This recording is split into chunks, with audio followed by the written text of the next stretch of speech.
नेपाललाई घाउ लाग्दा, देशमा घाउ लाग्दा कुनै एक पटक पनि विदेशमा भएका नेपालीहरूले मलम पठाउन छुटाउनु भएको छैन। यसपटक पनि उहाँहरूले पक्कै पनि देशका लागि मलमको जो गर्नमा मद्दत गर्नुहुनेछ भन्ने कुरा म विश्वस्तका साथ बताउन चाहन्छु। नेपाली सेना र निजी क्षेत्रका हेलिकप्टरहरू स्ट्यान्ड बाई अवस्थामा रहेको कुरा यहाँ जानकारी पनि आइसकेको छ। सरकारका तर्फबाट पनि अझ यसलाई औपचारिकता प्रदान गर्न यसै सदनमा केही बेरपछि सरकारका सम्भवतः गृहमन्त्रीज्यू र उहाँ आफै अझ बढी संवेदनशील भएको हुनाले समय व्यवस्थापन यतिखेर गृहमन्त्रीको चुनौतीपूर्ण हुन्छ भन्ने कुरा हामीले महसुस गर्न सकिने कुरा नै हो। भोटेकोशी नदीमा आएको यो अकल्पनीय बाढीले जुन अपूरणीय क्षति भएको छ, यो अत्यन्त कठिन घडी हो र यो कठिन घडीमा प्रभावित क्षेत्रका स्थानीयले बेहोरेको जनधनको क्षतिप्रति गहिरो दुःख व्यक्त गर्दै यस कालीलाग्दो विपदमा उहाँहरूको साथमा सिङ्गो रासोपा र सिङ्गो सरकार साथ रहेको कुरा म यो सम्मानित सदनलाई अवगत गराउन चाहन्छु। सम्मानित सभामुख महोदय, बिहानदेखि नै यसको जानकारी प्राप्त भएसँगै म प्रधानमन्त्री, गृहमन्त्री र भर्खरै स्वास्थ्य मन्त्री लगायतका सम्बद्ध अन्य सरकारी संयन्त्रका जति पनि महानुभावहरू हुनुहुन्छ उहाँहरू सबैसँग निरन्तर छलफल र सूचना आदान प्रदान र रणनीतिक किसिमका योजना के कस्ता छन् भन्ने जस्ता विषयहरूमा अत्यन्त सजगताका साथ सचेत हुँदै र गम्भीरतापूर्वक ती छलफलहरूमा सहभागी हुँदै आइरहेको छु र मलाई विश्वास छ सरकारले आफ्नो सम्पूर्ण सामर्थ्य लगाउनेछ। नागरिकको ज्यान बचाउने कुरा यतिखेर सबैभन्दा महत्त्वपूर्ण कुरा भएको हुनाले म सम्मानित सदनलाई प्रतिबद्धताका साथ बताउन सक्दछु। मैले बिहानदेखि अहिलेसम्म गरेका संवादका आधारमा कि सरकारले आफ्नो सम्पूर्ण सामर्थ्य सबैभन्दा पहिला नागरिकलाई बचाउनमा लगाउनेछ। म सम्मानित सदन मार्फत सिङ्गो देशलाई यो कुरा जानकारी गराउन चाहन्छु।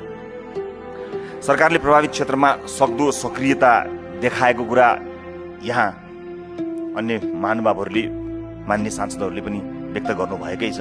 म सबभन्दा पहिला प्रतिपक्ष बेन्चमा बसेर पनि यो आपतमा, यो अप्ठ्यारोमा हामी सँगै छौँ, सरकारलाई कसरी सघाउनुपर्छ, हामी यो विपत्तिमा पक्ष प्रतिपक्ष होइन एकैसाथ सरकारको साथमा छौँ भन्ने जुन एउटा उच्च राजनीतिक संस्कारको प्रदर्शन भयो, म विपक्षी बेन्चलाई धेरै धेरै धन्यवाद ज्ञापन गर्न चाहन्छु।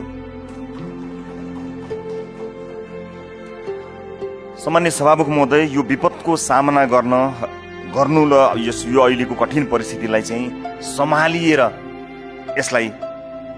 सम्हालिएर लिएर जानुको हामीसँग विकल्प छैन।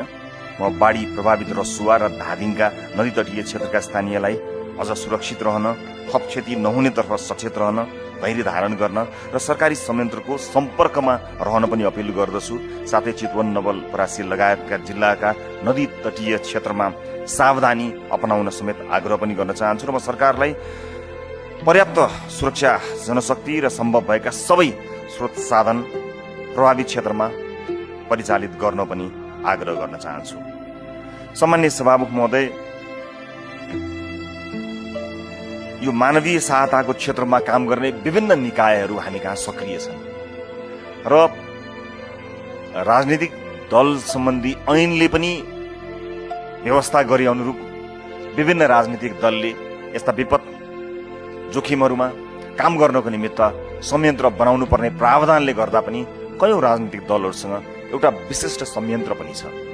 यतिखेर जसरी आज सबै राजनीतिक दलहरूले एकै ठाउँमा उभिनुपर्ने प्रतिबद्धता आएको छ, म यही संसदको सम्मानित सदनको रोस्टमबाट सबै राजनीतिक दललाई आह्वान र अपिल पनि गर्न चाहन्छु कि हाम्रा राजनीतिक दलमा भएका राहत उद्धारमा सिद्ध हस्त, जानकार, तालिम प्राप्त ती सम्पूर्ण साथीहरूलाई एकबद्ध भएर सरकारसँग समन्वय गरी, सरकारी निकायसँग, स्थानीय प्रशासनसँग समन्वय गरी एक ढिक्का भई राहत उद्धारको कार्यमा संलग्न रहन र त्यसको एकीकृत खाका बनाएर सँगै कुनै दलको झण्डा लिएर होइन, देशको झण्डा लिएर एकै पटक उत्रिनको निमित्त आह्वान पनि गर्न चाहन्छु। सामान्य सभामुख महोदय, 2072 सालको भूकम्पको बेलामा हामीले उच्च राजनीतिक चरित्र प्रदर्शन गरिसकेका छौँ। हरेक पटक जब देशमा यस्ता विपत्तिहरू आउँछन् त्यतिखेर नेपालले सदैव राजनीतिभन्दा निकै माथि उठेर नागरिकको सेवालाई आफ्नो परम धर्म मान्दै अगाडि आएको छ। यसपटक त्यही हाम्रो प्रतिबद्धताको आवश्यकता भएको महसुस यो सदनले गरिसकेको परिप्रेक्ष्यमा म फेरि पनि एकपटक सम्पूर्ण राजनीतिक दलहरूलाई यही अपिल गर्न चाहन्छु र राष्ट्रिय स्वतन्त्र पार्टी संसदको सबैभन्दा ठूलो राजनीतिक दल भएको हुनाले यसमा सबैभन्दा धेरै जिम्मेवारी राष्ट्रिय स्वतन्त्र पार्टीले वहन गर्नुपर्ने कुरा भएको कुरा निर्विवादितै छ।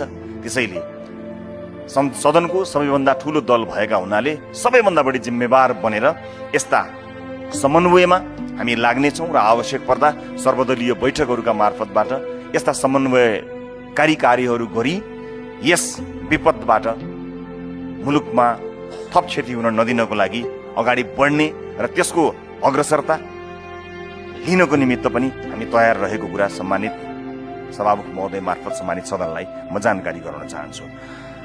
सम्मानित सभामुख महोदय, घटनाको बारेमा धेरै कुरा आइसकेको छ। आज बिहान यो तिब्बततर्फको माथिल्लो जलाधार क्षेत्रमा हिम पहिरो तथा गिगरानका कारण नदीको बहावमा चाहिँ केही समय त्यो अवरुद्ध भई अचानक खुलेपछि रसुवाको भोटेकोसी नदीमा ठूलो बाढी प्रवेश गरेको प्रारम्भिक जानकारी हामीले प्राप्त गरेका छँदैछौँ, जसले चाहिँ यसको उच्च जोखिमपछि रसुवा, नुवाकोट, धादिङ, गोर्खा, चितवन र नवलपरासीसम्मका नदीका किनारका बस्तीहरू उच्च सतर्कतामा राखिएको कुरा धेरै मान्यज्यूहरूले यहाँ व्यक्त गरिसक्नु भएको हुनाले म त्यसलाई दोहोऱ्याउनतिर गइनँ। तर यो राष्ट्रिय विपद जोखिम न्यूनीकरण तथा व्यवस्थापन प्राधिकरणले चाहिँ राहत तथा उद्धार कार्यका लागि जिल्ला विपद व्यवस्थापन समिति मार्फत केही रकमहरू पनि छुट्याएर काम अगाडि बढाएको कुरा पनि जानकारी आएको छ।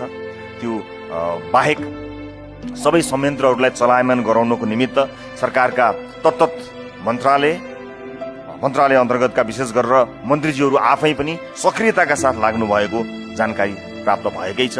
यो विपदमा केही जानकारी राख्नुपर्ने कुरा सबैभन्दा पहिला खोजी र उद्धार पहिलो प्राथमिकता नै हो। यो खोजी र उद्धारमा प्राथमिकता सरकारले दियोस्, त्यस पछाडि राहतको बेला आउँछ।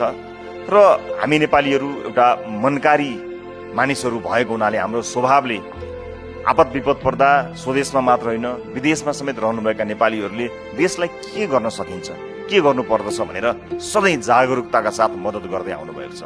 नेपाललाई घाउ लाग्दा, देशमा घाउ लाग्दा कुनै एक पटक पनि विदेशमा भएका नेपालीहरूले मलम छुटाउनु भएको छैन। यसपटक पनि उहाँहरूले पक्कै पनि देशका लागि मलमको जोहो गर्नमा मद्दत गर्नुहुनेछ भन्ने कुरा म विश्वस्तका साथ बताउन चाहन्छु। सम्मान्य सभामुख महोदय, पुनर्स्थापनाको जटिलता आफ्नै ठाउँमा छँदैछ। विगतका विपदहरूमा हामीले गरेका अभियानहरू अधुरा छँदैछन्, तिनलाई पूर्णता दिनु त्यो हाम्रो आफ्नो चुनौती छँदैछ। त्यो सँगसँगै अर्को एउटा ठूलो चुनौती हामी माझ आइपरेको छ। तर हामी विश्वासका साथ भन्न सक्दछौँ कि जुनसुकै चुनौतीलाई पनि सामना गर्न सक्ने राष्ट्रिय सामर्थ्य हामीसँग छ र त्यो सामर्थ्य पूरा गरेर हामी आपदमा परेका, विपदमा परेका नागरिकलाई पुनर्स्थापनाका लागि पनि प्रतिबद्ध भएर राज्यका सबै संयन्त्रहरूको परिचालन गरेर अगाडि बढ्नेछौँ र हामीले सफलता हासिल गर्न सक्नेछौँ भन्ने कुरामा म पूर्ण आशावादी रहेको कुरा सम्मानित सदनलाई स्पष्ट पार्न चाहन्छु। यस बेलामा अपुष्ट समाचारहरू सम्प्रेषण गर्ने र विभिन्न आर्टिफिसियल इन्टेलिजेन्सका फोटो भिडियोहरू हालेर थप आक्रान्त बनाउने काम जिम्मेवार नागरिकहरूबाट हुने छैन भन्ने कुरा पनि म यही सदनबाट अपिल पनि गर्न चाहन्छु।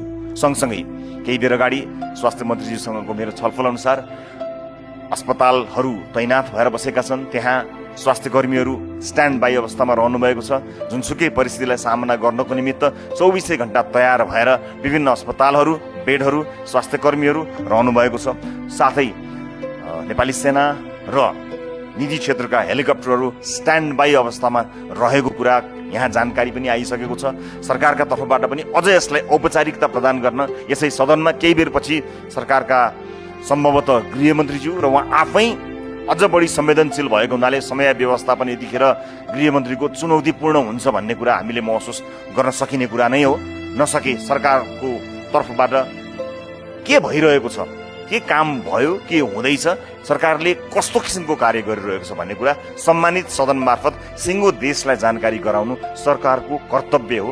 मलाई विश्वास छ केही बेरपछि सरकारले आफ्नो त्यो गहन कर्तव्य निर्वाह गर्नेछ र सम्मानित सदन मार्फत सिङ्गो देशलाई जानकारी गराउनेछ कि यो विपदमा सरकार के गरिरहेको छ, सरकारका योजना कस्ता छन्, यतिखेर तत्काल के गर्यो, दीर्घकालीन रूपमा के कस्ता योजनाहरू सरकारले बनाएको छ। मलाई विश्वास छ ती सबै जानकारी सम्मानित सदनलाई सरकारले केही बेरमा दिनेछ र आश्वस्त पार्नेछ सिङ्गो देशलाई। म यसमा विश्वस्त हुन पनि चाहन्छु।